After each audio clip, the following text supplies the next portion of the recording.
Hello and welcome to the Talkin' Ball podcast, a podcast where Jack and I talk ball. I'm your host Keaton, joined today by Jack. How's it going, Jack? I'm good. The Thunder season is very close, so I'm super excited. Let's talk some ball. Yep, today is Monday, October 21st. The Thunder's opener is Thursday, October 24th. So we are 3 days away. Very excited. We've been waiting a long time for this. So I'm also we've got a just lot on excited. the. I'm also excited that we just get to watch some NBA games tomorrow. So, Yes. yeah, Yeah, we got a double header on national TV tomorrow. We starting off with Celtics Knicks and then followed by Lakers Timberwolves. So that's going to be some good basketball. We've got a lot on the agenda for today. We're going to start with a new game called the Stat Draft, followed by some bold predictions with an opener preview and our final player rankings. Um, yeah, we're really excited to finally wrap up all of this preseason podcasting and finally get into the actual nitty-gritty basketball. So that'll be really fun. First of all, on the top of the hour, I'd like to make a shout out. This weekend, I went to the Texas Georgia game, had a great time, and met a really awesome guy who is going to be one of our listeners on this podcast. Name's Austin Moore from Georgia. So shout out Austin if you're listening. Really glad to have you as a part of the family. So next, we're gonna move. First, we're gonna move into the stat draft. So I'm gonna explain how the stat draft works, and then we'll get to it. So the stat draft is a game that we're going to play that we are going to draft players based on a certain statistic, snake draft style. And the goal of the game is to have the most points. And here's how this is going to work. So we're going to pick a stat. Jack and I first have picked points per game to be our first stat that we're going to draft on. So we'll alternate. Jack will go first, or I will go first, doesn't matter. And I'm going to pick a player that round that I think is going to score the most points per game. Then it'll go to Jack. And then we'll do it snake draft style, and we'll draft five players each. And when it's all said and done. And so at the end of the season, we'll add up all of those players' points per game, and whoever has the most points will get that point for that round. And then the next stat that we're going to do is rebounds per game. And then we'll finally do our third stat of total three-pointers. We ready to get into it, Jack? I'm ready. Last time with any sort of predictions or anything like that. So this will be fun. Um, I can flip a coin to see who goes first. We're starting with points per game. Yep. Do you have a heads or tails preference? Tails. Let's see. It's tails. Do you want to go first or second? I'll go first. All right. Let me pull up a handy dandy basketball reference. And And I can go ahead and pick. yep. If we're doing points per game, the first pick, I will take Shea Gilgeous-Alexander. He's led the team in scoring the past 4 years, I believe. And I have no reason to believe he won't be 30 plus again this year. Yeah, that's a good pick. So I have the next two picks. Since we're doing it snake draft style, I am going to go ahead and pick the other two that I think are going to be the other two that actually led the or that were second and third last year in points per game. So I'm going to pick J-Dub and Chet. All right. Do I get two here? Yep, you get the next two. Okay, I want Dort and Caruso.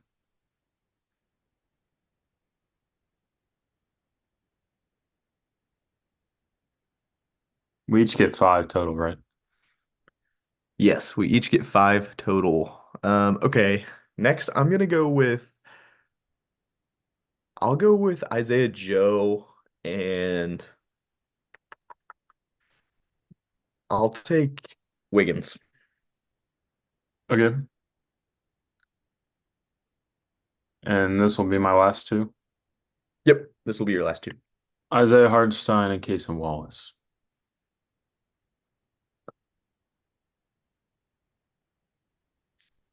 All right. And next, or my for my last pick, let's see. There's um hmm.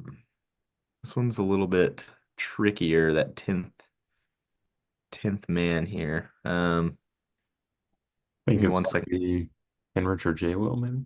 Or Right. It's probably gonna be Kenrich or Jay Will. I mean it could be Oos hypothetically. Reese or J. Um, Yeah. yeah, gosh, okay. Who do I think is gonna average more points per game? Oh, let me look at what Oos was last season. Last season, Jang averaged 4 points per game, Jay Will 4 points per game, and Kenny 4.7. Um, not great options here. Give me give me Jay Will. I'll take Jay Will. All right. So my final team was Shea, Dort, Caruso, Hartenstein, Case Wallace. So I got a superstar and then four kind of defensive minded, low volume offensive options, but they're still solid role players on offense. So who do you have? So my team is J-Dub, Chet, Isaiah Joe, Aaron Wiggins, and Jay Will for my points per game team. So That's this next five offensive minded team players. Okay. What? so for this next round, we're gonna do rebounds per game. And do we want to alternate where I go first this one? Yeah, you go first. Okay, let's see.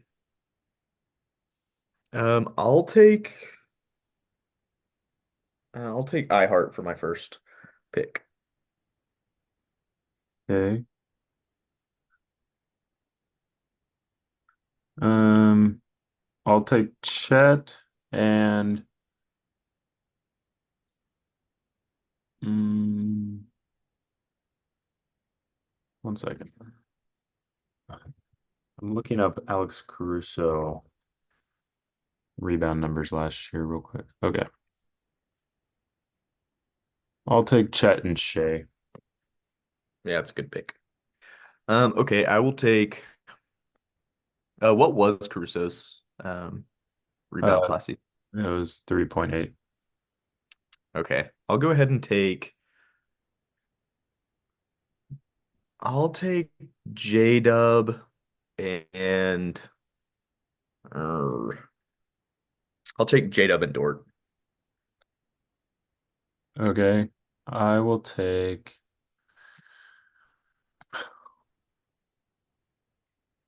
J. Will and Caruso.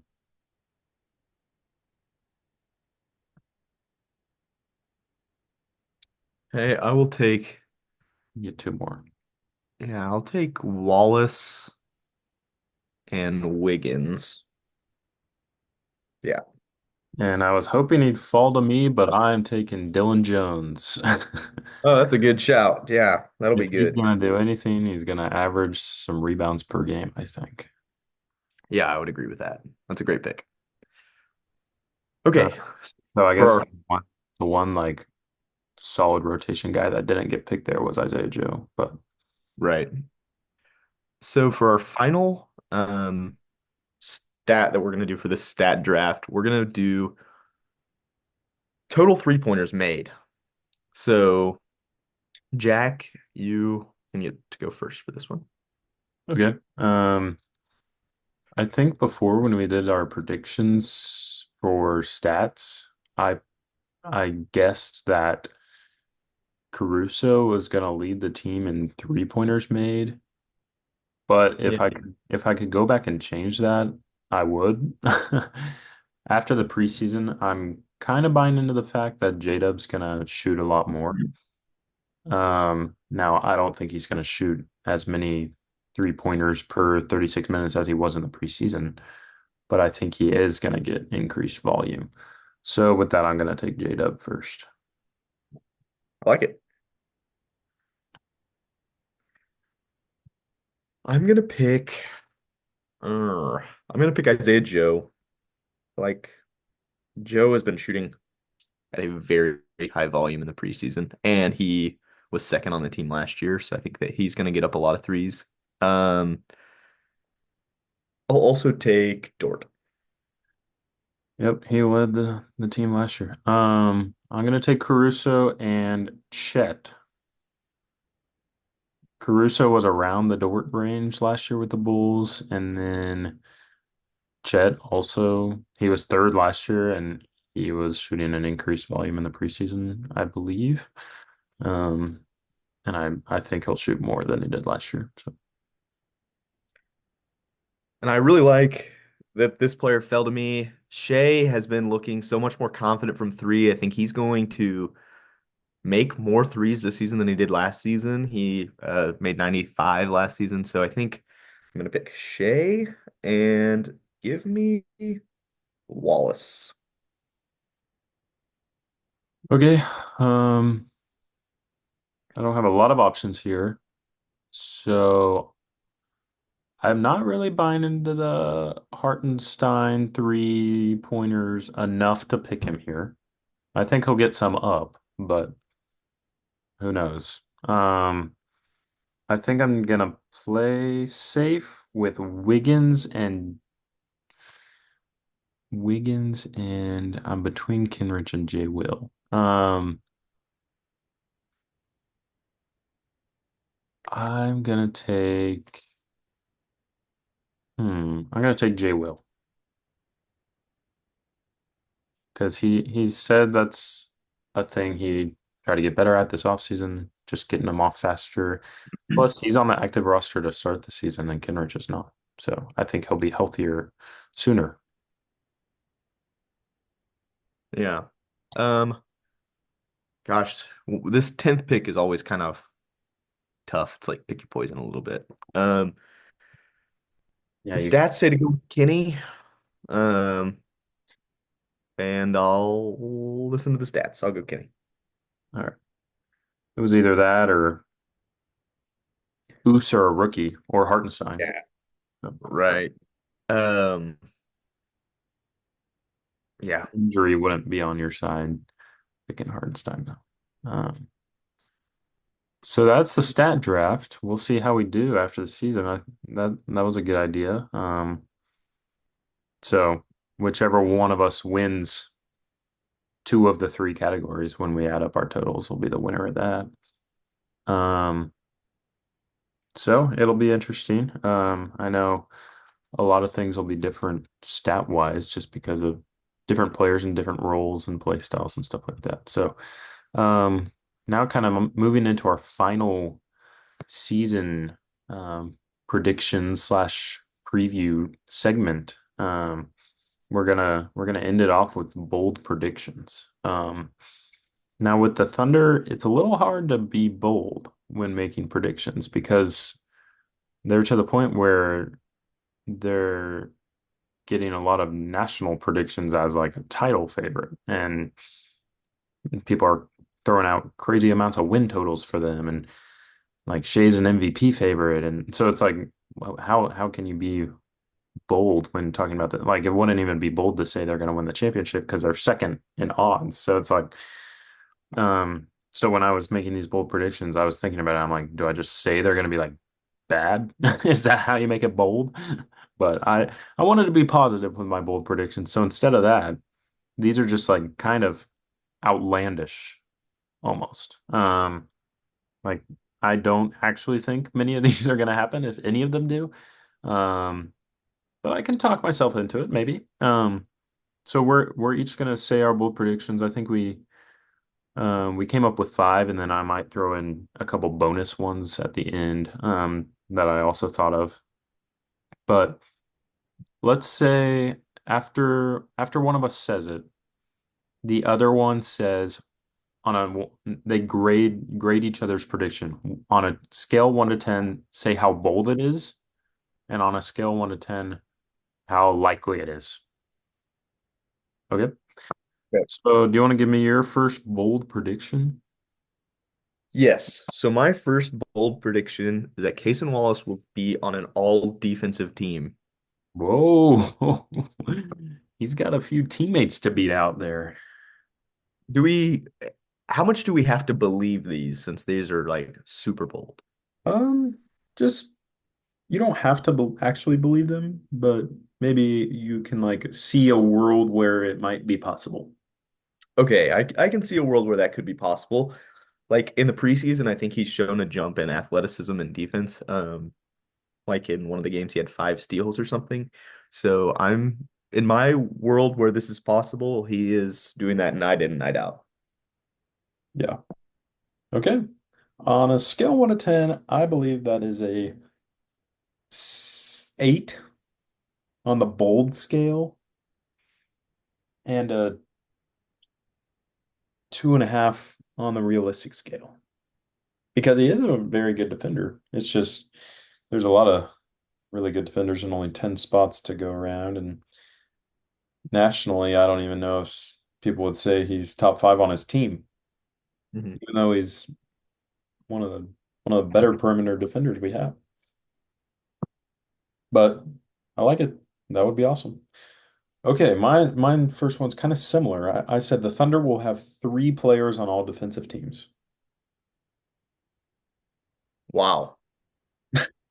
That is bold. I Three mean, we players. we have Dort, Caruso, Shea, J-Dub, Chet, Hartenstein, Case and Wallace. That is 7 players that you could make an argument for. Yeah. So three of them on there. What do you think? Yeah, it's definitely still really bold, even though we are a great defensive team. I'll give it an 8 boldness and like 2 uh realistic scale.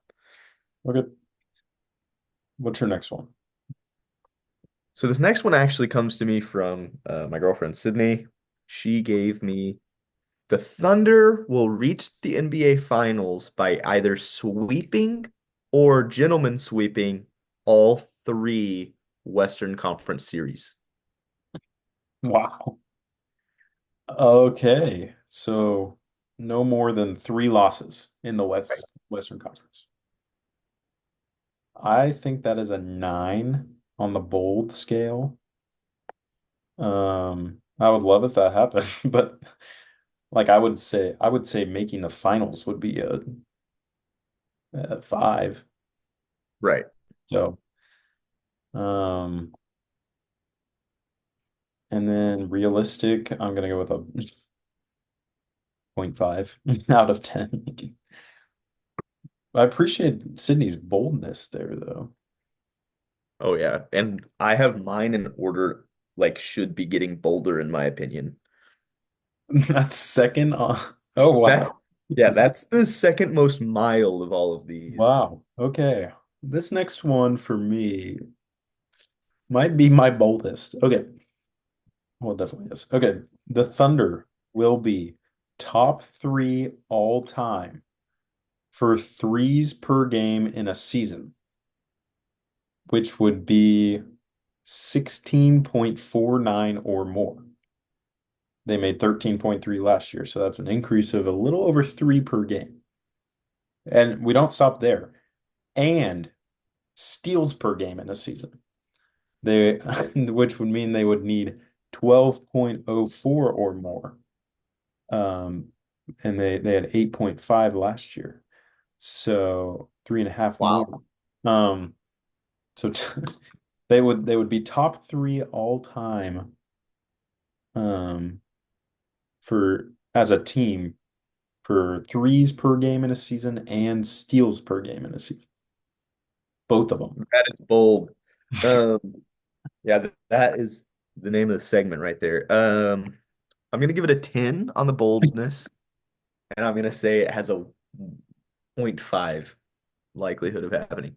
However, it's not like you can't see the world where this happens. Like the defense potential is there, and I mean the floor spacing, 3-point potential's there. So if you put them all together, then maybe this can happen. All right. All right, I've got a pretty bold one here. The Thunder have been known to make a lot of trades, been active in trade conversations, trade deadline, um, and, during the summer and stuff. The Thunder will not make a single trade in the next year. Like from now till October 21st of next year. I think that is an 8 on the boldness. Just because, like, even if we love our core and want to keep it together, we're never going to leave a stone unturned. If there's a second round guy we really want, we're going to trade back into the second round, you know? Mhm. Like, we're going to make a trade. Um, so that's a 1, realistic Right. scale. Yeah, I don't think there's any chance that that happens, but you can It's see a bold. world where it might if uh, they fall asleep. Right, right. Yeah, yeah. If we decide we don't want to have a GM for the next year. Yeah, it's not impossible. All right. My next one. The Thunder will win 63 games and Shea will win MVP. 63. Okay, so we won 57 last year. Um, I think that we're gonna win more this year. And I think that if we did that, Shea would win MVP. Let me call this a, just based on the wins alone, a 7, just because still a lot of wins in the NBA. Um, Right. I'm gonna call it a 7 just because I feel like they go hand in hand. I feel like if we get 63 wins, Shea's gonna be the MVP. Um, likelihood, this is probably the highest likelihood of anything that we've talked about so far. Okay. I'm gonna give it a 3.5.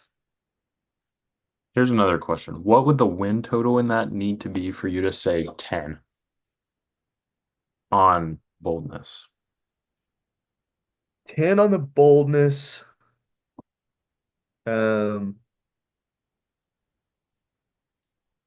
because the record's 73. Hmm. Uh, I'd say 10 on the boldness is 68. Okay. Improving it by 11 wins, or I mean, 67 is still crazy bold, but it's just 4 more wins than you predicted. Like, so when you're talking about those little margins, it's not very many wins more, but it still would be a huge difference. So yeah, I think that 67, 68 range reaches like boldness of 10, just because I mean that is only losing 14 or 15 times in 82 games. So Right. And I think we're for sure going to drop a couple early with um, not having as much depth as we were expecting, especially in the front court and with Hartenstein hurt. Like, we're not going to set any win records here, just purely, if nothing else, because of health at the beginning of the year. Um, but you never know. yeah, not impossible. Um, okay, this one I said they're in order, but you could, I guess that's just subjective. So tell me what you think about this one. A Chet triple double this season.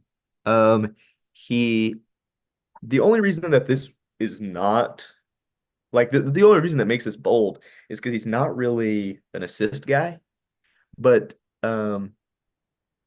and I think you know like I don't know if he got 10 assists in a single game last season. Um, I don't Might have do the it. You game. might do it with blocks. Oh, that's very true. I didn't even consider that. Um, let me change it. Chet will get a triple double with points, rebounds, and assists to make it even bolder. Now Um, that you say that, that's a 8.5 on boldness. yeah, 'cause he's not a big assist guy, but and the likelihood of a game where he does get 10 assists that he also has double digit rebounds or points or whatever, like that just kind of makes it pretty bold. So yeah. 8.5 on boldness, 2 on realism. Okay, you tell me if this is bold or if I need to pick a player. Okay. Um, the Thunder will have a player win the Defensive Player of the Year. Is that bold, or do I need to make it bolder by picking somebody that it would have to be? I do think that is really bold because so we've got a lot of all defensive level players. but I wouldn't necessarily say that we have a lot of defensive player of the year players. Just maybe not saying that in my opinion, but maybe saying that as far as like the recognition aspect. Like I don't necessarily think, Case and Walls is a great defender, but he's not like a defender, all defense player of the year or whatever, um, defensive player of the year. So like Dort, Caruso, Chet are the three players that come to mind that could maybe even scratch the surface of having a chance at that. But you've also got to Like, consider, I think Chet's like top five in odds. right?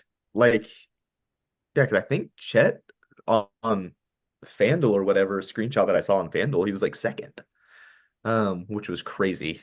Wow. Um, He didn't even make an all defensive team last yeah, he was second, and Wembanyama was first, but Wembanyama was like minus odds. Like Wembanyama was considerably favored to take that home. So, I mean, that could be also a thing that makes this bold is you're thinking about all these players getting that over Wembanyama, who seemingly has all of the voters drooling over his chances. So, anyway, I'm gonna give it a 8.5, and I'll say that it has a likelihood of a 2, year.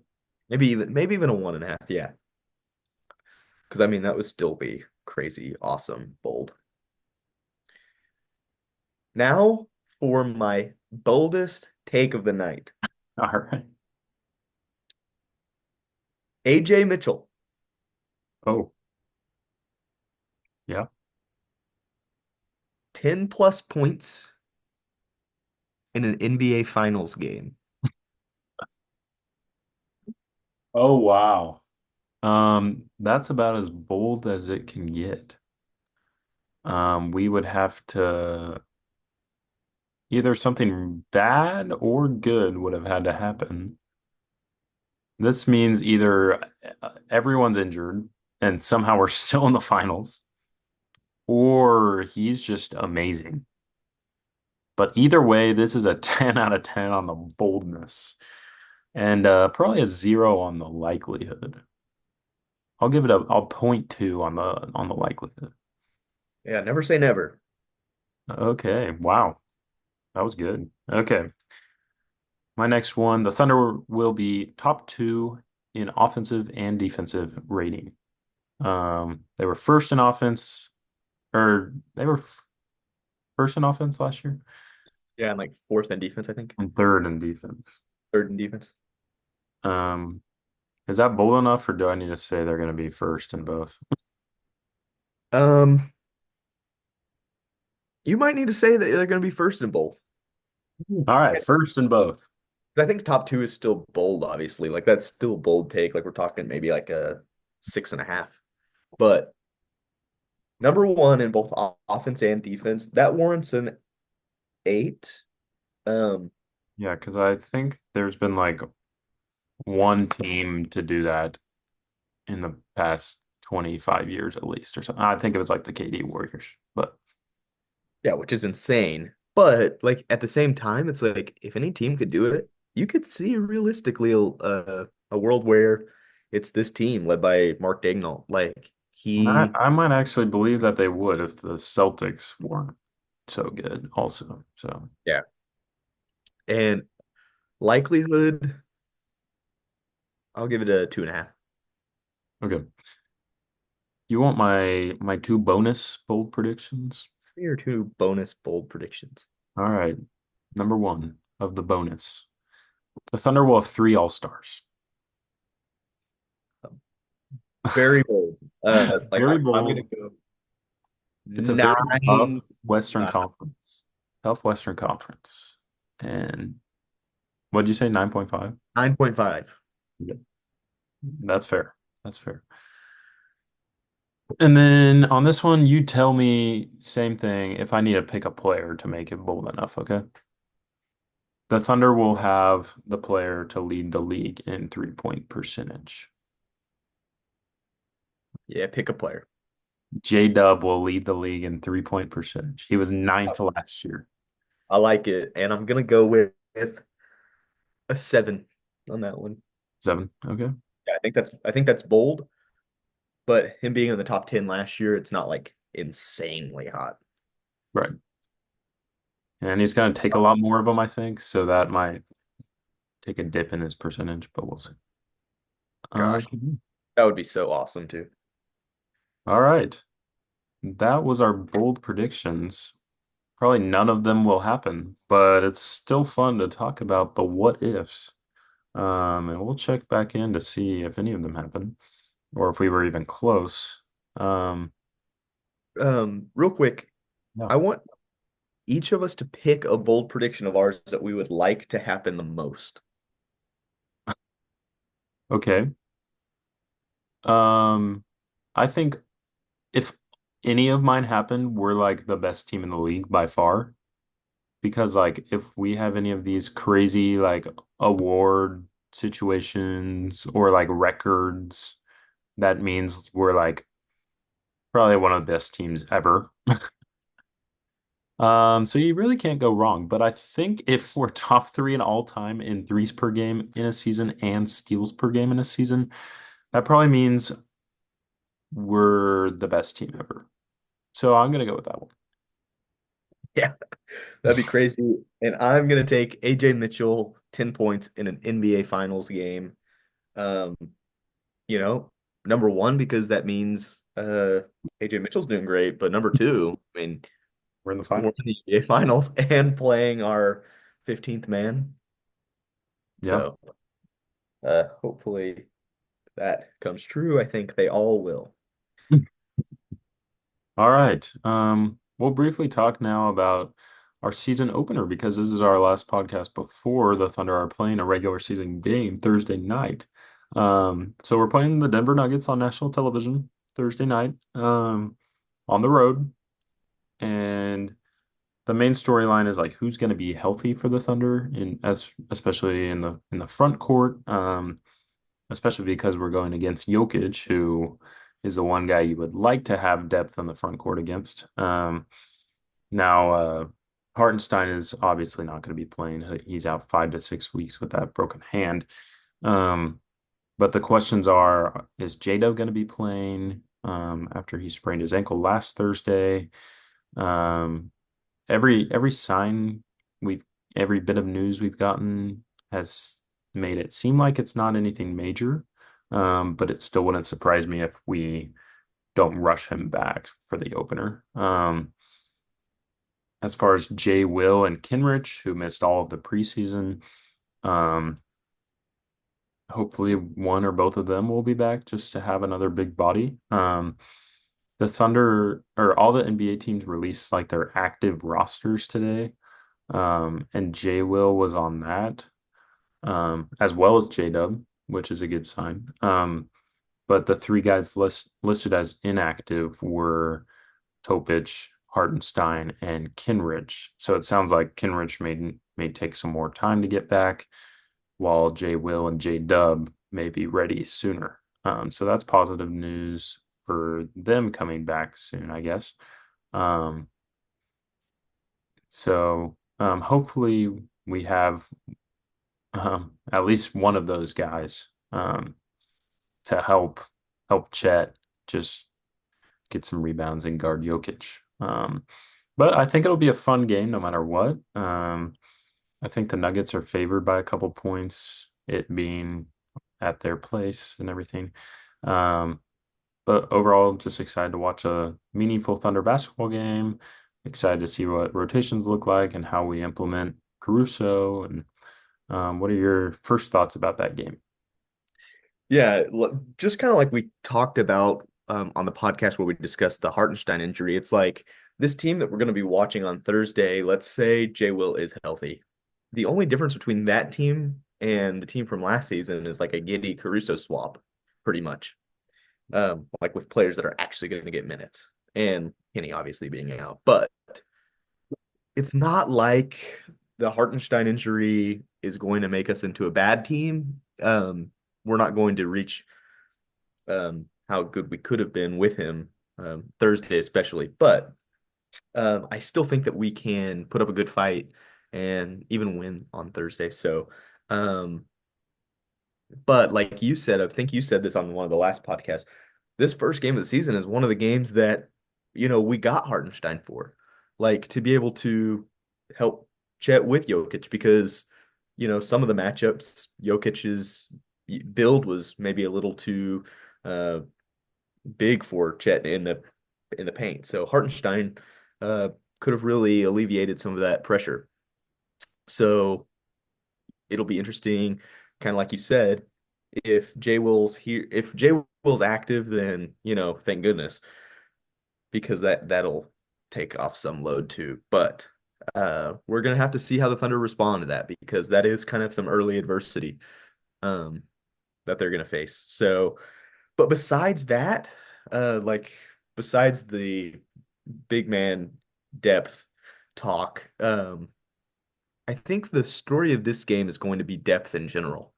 Um, the Nuggets are kind of slim, and they really need every single player that plays for them to play for a while and play at a really high uh, efficiency. So, and the Thunder have a little bit more flexibility. They can experiment a little bit more with lineups, what's working, what's not working. The Nuggets have a lot more pressure to make it work. So, I could see the Thunder exploiting some of those lineups that the Nuggets had out there and really taking control of this game. I could also see um, the Nugget stars carrying. So this game is a really fun game for the Thunder to open their season with because, I mean, it's going to be national TV, a lot of early season implications. These teams are two projected playoff teams, so that's exciting. Um, but overall, the story of the game, I think, is going to be can you contain Jokic with your current big man situation right now? And can you exploit the Nuggets' lack of depth? So if the Thunder can do both of those things, I think that they can come out with a win on Thursday night. Yeah, for sure. Um, because like I think where the big advantage for the Thunder is the bench. Like you mentioned, the Nuggets don't have a lot of depth. Um, like there's really no one on their bench where you can consistently count on that will be reliable for you. Like Russ is there, and you know that Russ is a solid player. Like it's better to have Russ than not have Russ, but you never know when he's going to come out there and have a stinker, you know? But um just they have a lot of unproven young guys on their bench that you really just don't feel great about having to rely on them. Even Christian Brown in their starting lineup. But the Thunder just have so many guys that can go out there and play their role. Now I think it will be still a tough test because Jokic is the best player in the world. And uh, he would maybe exploit some of our weaknesses, especially early on in the season. Um, I think early on we'll probably struggle rebounding a little bit. And so, um, yeah, but I'm really interested to see how things go. I think it'll be a close game either way. Um, but I'll be interested to see how everything is. But most of all, just excited for a Thunder game. Um, I mean, my mind just keeps coming back to the big man depth. Like the fact that Kenrich is on the inactive, and we signed Alex Reese. Signing him kind of told me like, okay, we're kind of expecting to start the season pretty slim. Because that seems like kind of an emergency big body, just like in case Chet's in foul trouble or something like that.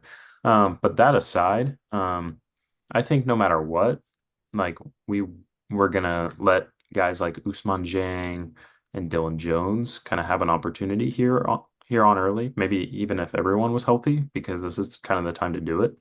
The G League hasn't started yet. This is kind of the time where you can kind of experiment with different things and see what you like. But even now, especially that we might be a little slim, um, those guys will have a real chance to contribute and see what they're made of. So I'm really interested to see what they do. Dylan Jones' first NBA action, Usman's kind of maybe his last chance. That's like a rotation guy with with the Thunder, you never know. But yeah, it'll be cool to see what they can do to help us. And mostly, I'm just excited to see how things look a little different stylistically. I know there's been some talk in the preseason just of kind of different changes that the Thunder want to make in terms of how they play. And I want to see what's legit and what really translate to the NBA regular season. I know we've talked a lot about wanting to shoot more threes. We led the league in 3-point percentage last year, but we were kind of middle of the pack in attempts. And then in the preseason, that's been a thing they talked about a lot, how they want to shoot more. And then in those games, they have shot more, especially guys like J-Dub and Shea. So it'll be interesting to see um, how that translates to like a real meaningful game and how much of an emphasis that is in their game plan. Additionally, I'm just interested to see what like rotations look like because I was really interested in that in the preseason, but there's only so much you can take away in the preseason because we our main guys were only playing about a half of basketball every game if they even played. So um I'm assuming Caruso will start, especially off the bat. But you never know. We went with Kaysen over him in one of our preseason games when they were both active.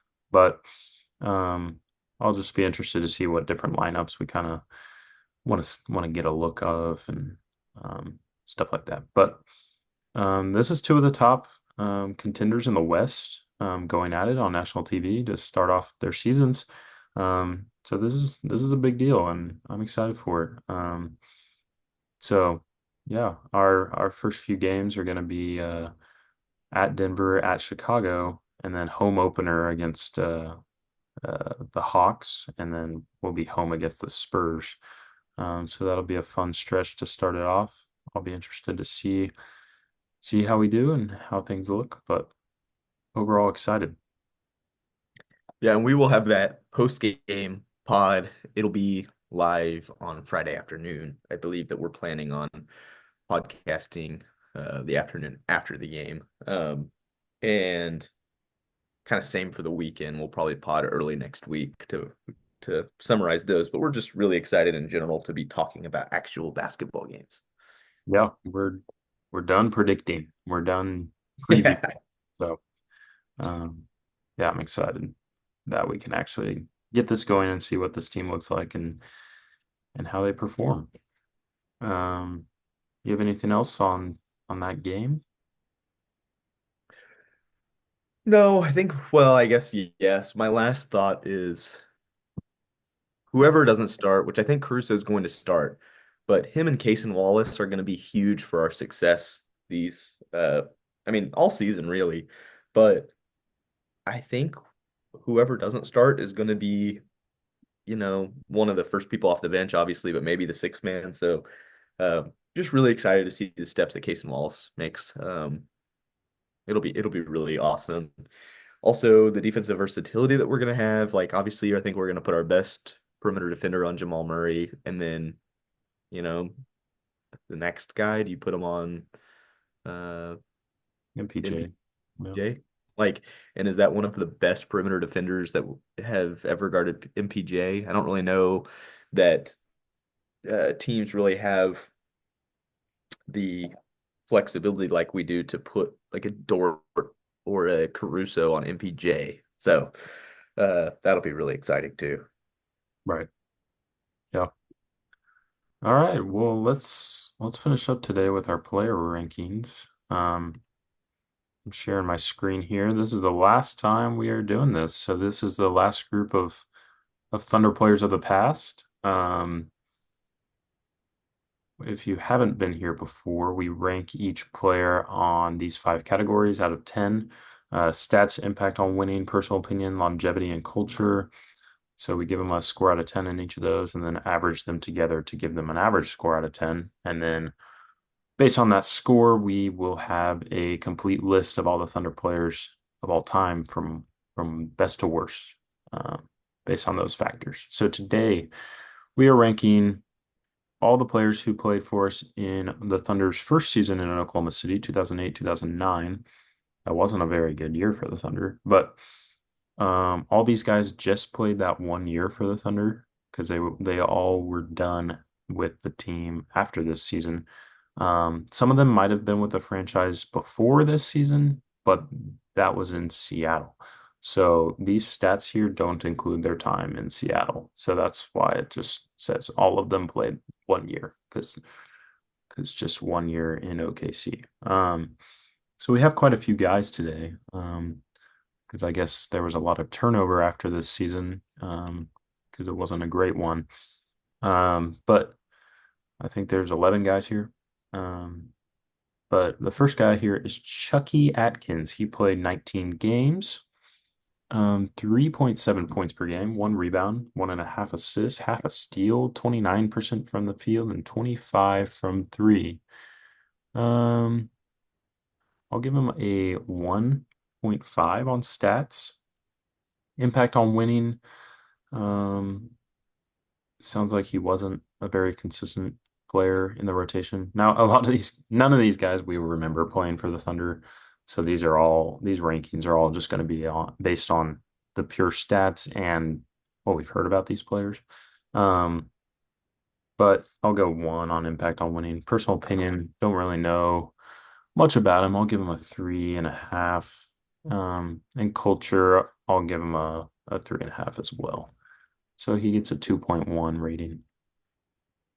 Next, we have Stephen Hill, which, fun fact, Jack and I uh, did a little research project where we tried to find a picture of Stephen Hill in a Thunder jersey from his one game in 2 minutes played.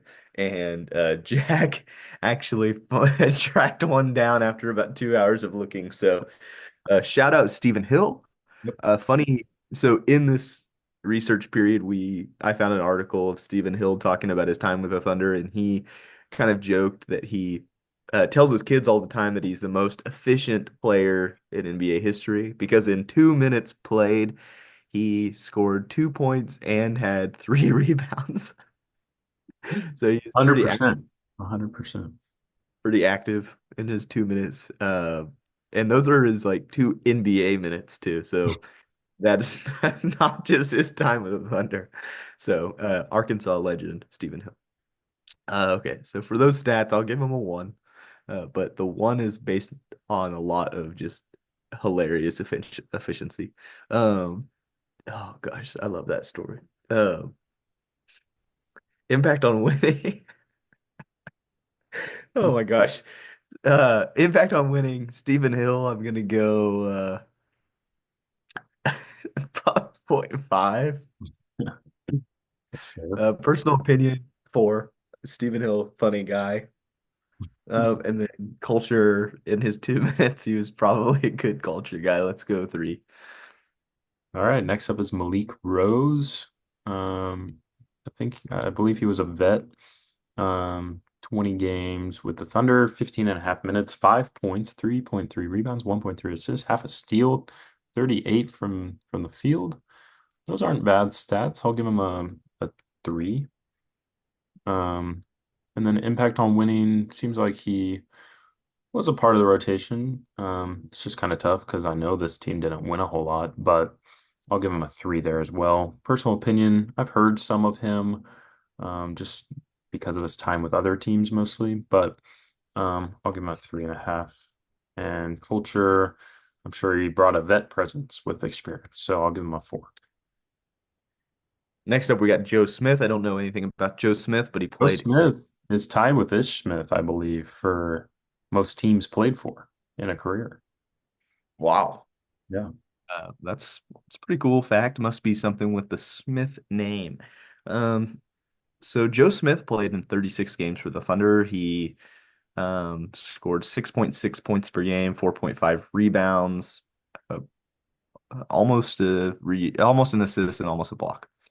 Um, those are the best stats that we've seen so far. So let's go 3.5. Impact on winning, we can also go 3.5. Personal opinion, we can also go 3.5. And culture, we'll round it out at 3.5. You don't want to give him a played for a lot of teams boost. No. All right. Next up, we have Muhammad Sine. 5 games, 4.5 minutes per game, 3.4 points, 2 rebounds, 71% from the field. Which is 5 of 7. I'll give him a 1.5. Impact on winning. Um, Sounds like he didn't play much. I'll give him a point 0.5. Personal opinion. Uh, don't really know anything. 3.5. Culture, 3. By the way, I forgot to mention this, but I already filled in the longevity column because none of these guys play very long, and I just kind of based it off of what we scored similar players in terms of like games played and stuff. So Chucky Atkins got a 1 on longevity, Stephen Hill got a point 0.5, Malik Rose got a 1.5, Joe Smith got a 2, and Sine got a 1 so far. So Next up, we got Johan Petro. He played in 22 games, scored 5.7 points, 4.5 rebounds, half an assist, half a steal, half a block. It's pretty all right. Let's go 3.5. Impact on winning. We can also go 3.5. Personal opinion. Don't really know anything about Johan. Let's go 3.5 again. And culture 3.5. all right. He got a 1.5 on longevity, and so he gets a 3.1 average score. Chris Wilcox is next. He played 37 games for the Thunder, 15 and a half minutes, 2.3 points, 4.3 rebounds, almost a steal, 48 from the field. That's around how Johan did, maybe a little worse, so I'll give him a 3. Impact on winning, I'll also give him a 3. Personal opinion, don't really know much, but I have heard of him, so I'll give him a 3.5. Culture, I'll give him a 3.5. So he gets a 3 rating. Robert Swift. Next up, we got Thunder legend Robert Swift. He played in 26 games. In those games, he scored 3.3 points, had 3.4 rebounds, and almost a block. Not great stats. Let's go 2. Impact on winning, we can go 2.5. Personal opinion, the only thing I know about Robert is I believe he's pretty tatted, right? He got tattoos Wasn't there a everywhere. weird story with like his time with the Thunder? Um, Here, let me do a quick Google search. You want me to keep going while you I think there's some funny something that happened. Um, let's see. Oh, there were a lot of weird things that happened in his personal life with multiple arrests for a wide variety of different things. I think, yeah, we cut him in December of that year. Um, yeah, I'm sure there's a whole backstory that you would have kind of had to be there, to really understand everything about his time with the team, but do it that way you will, I guess. I'll go with a 3 on personal opinion because um he has been arrested several times. And then culture, he's probably fine. Let's go 3. Okay, Damian Wilkins is next. 41 games played, 5 points, 2 rebounds, an assist, half a steal, 36 from the field, 37 from three, 15 minutes per game. We'll go 3.5 on stats and impact on winning. And then personal opinion, don't know a lot about him. I'll give him a 3.5 as well. Lots of 3.5s today, which is kind of the don't know much about him score, I guess. So Damian Wilkins gets a 3.5 on culture as well. So he gets a 3.2 on average score because he got a 2 on longevity. Earl Watson. Now, this is a guy that I have heard of, and that is because he was a huge player for this squad as far as playing in 26 minutes per game. Um, Not so much from the stat standpoint, but hey, that's all right. Coached the Suns for a year also. Oh yeah, yeah, he did. Earl Watson. So he scored in his 68 games with the Thunder. He scored 6.6 points, 2.7 rebounds, 5.8 assists, almost a steal. Um, those are pretty fine. Like, let's go 3.5. I think that those are pretty similar to Joe Smith. Um, He had 6 assists though here. yeah, I'm just more I think not knocking him for the efficiency standpoint. Um, it's not great. All right, then I feel like I should bump down Damian Wilkins because those are definitely better than Damian Wilkins. Yeah. Impact on winning. I mean, he probably had uh, a better impact on winning than a lot of these players just based on how much he was involved in the game. So we can go 4. Personal opinion over Earl. Let's go 4. And culture.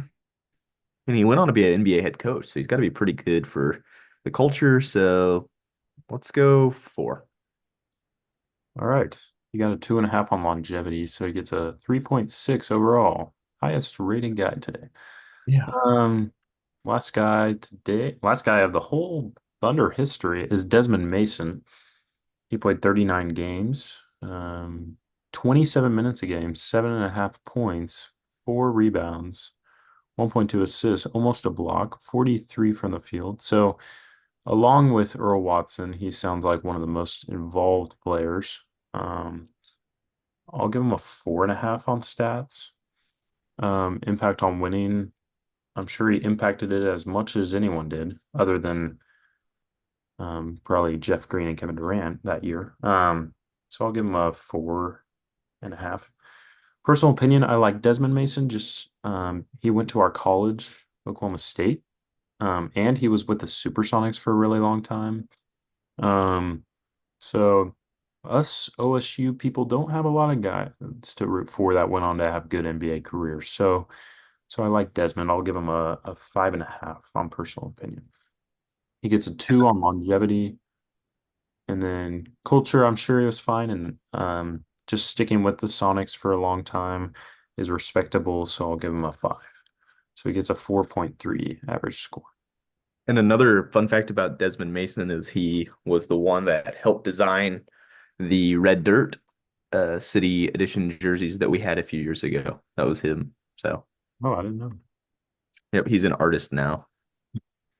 He also came back to be one of the like celebrity appearances at OSU on homecoming week a couple of years ago. Yeah. Had a homecoming and hoops, so that was fun to see him there. Um, all right, now let's see how all these people fall in with the rest of the players in Thunder history. And this is the final rankings here. So 62 is Desmond Mason between DJ Augustine and Micic. 85 is Earl Watson between Markieff Morris and Joffrey Laverne. Joe Smith, 97 between Gordon Hayward and Cole Aldrich, followed by Johan Petro and Damian Wilkins at 99 and 100, right before Georgios Kalaitzakis. Malik Rose and Chris Wilcox are 106 and 107 between Kevin Ollie and Adam Flagler. Robert Swift is 127 between Mike Wilkes and Scotty Hobson. Chucky Atkins is 133 between Justin Robinson and Melvin Frazier. Mohamed Sine is 141 between Reggie Williams and Rob Edwards, followed by Ryan Gomes and then Stephen Hill at 144, right above Jawan Evans. So that is our final player rankings list.